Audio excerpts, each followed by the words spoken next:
ያውቃል? ምናልባት ከሌብነት የጉልበት ሰራተኝነት ያወጣ ይሆናል።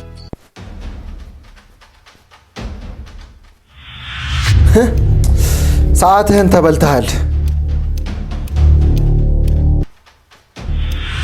እንደለመደበት በአጥር ዘሎ አሁን ፊትህን ስላወቀችህ ግባ ቡናም ጠጣ ትልሃለች። አሁን ሰዓትህን ፈልገህ ነው?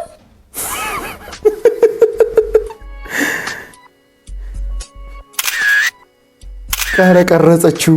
የምልህን ነገር ካላደረግክ ይሄን ፎቶ ለፖሊስ ነው የምሰጥልህ። ቆይ ምንድን ነው የምትፈልጊው? እዛ ጋር ያሉትን እንጮች በጠቅላላ እዛ ጋር ታደርጋቸዋለህ።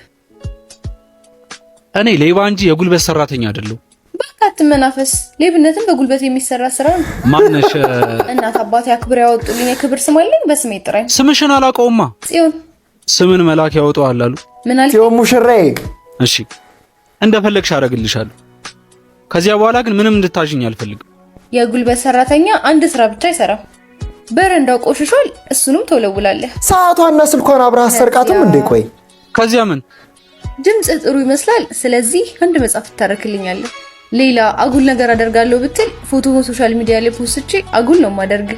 እንደውም የቲክቶክ አካውንት ስላለኝ ፎሎ አድርገኝ መጀመሪያ። ጭራሽ? አዎ ራስሽ አድርጊ። አረ ተሰጣጡ ምናምን ስልክ እንዲህ ነው የዘመኑ ጅንጀና። ለተሸካሚው እንዲከፈል ህግ ያስገድዳል። እሱ ደግሞ ምንድነው? ማለቴ ለሰራውበት ትከፍኛለሽ። ወደ ስራ መግባት ትችላለህ።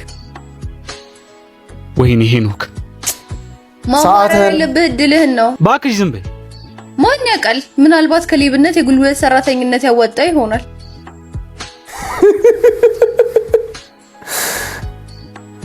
እዚህ ቤትም እቺ ልጅ ልታስቀርህ ነው በቃ። አይነው ውሃዋ እንዳለ እንደወደደችህ ነው በቃ እየነገረኝ ያለው ውስጤን። ፓርት 3 በፋሩቅ ሰዎች ኮሜንት ላይ ፓርት 3 ያላችሁ ጻፉ።